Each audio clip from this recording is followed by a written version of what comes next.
when I think about how my grandfather even dealt with Magic Johnson, or how we can parallel this information to the sub-Sahara, HIV being linked to a lot of those people out there in Africa. My grandfather healed, Magic Johnson of HIV.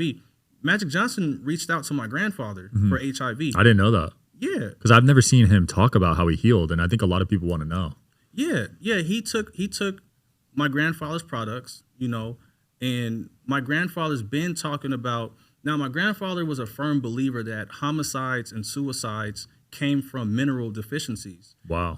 In our generation, what we don't know is, as a grandson, when I first started looking at the constellation, I said, man, this, because, Dr. Sebi discovered most of the fruitarian and veganism type of, platform, how everybody's starting to get on the bandwagon. But one thing that I started noticing is that we're not being tested for parasites at all.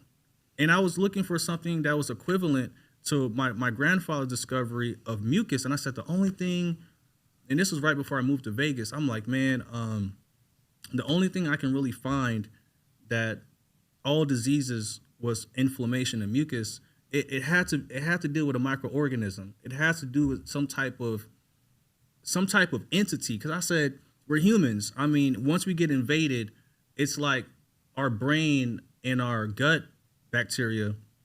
If anything has rulership over there, then we're going to be taken down as humans. So I'm watching movies. I'm like, you know what?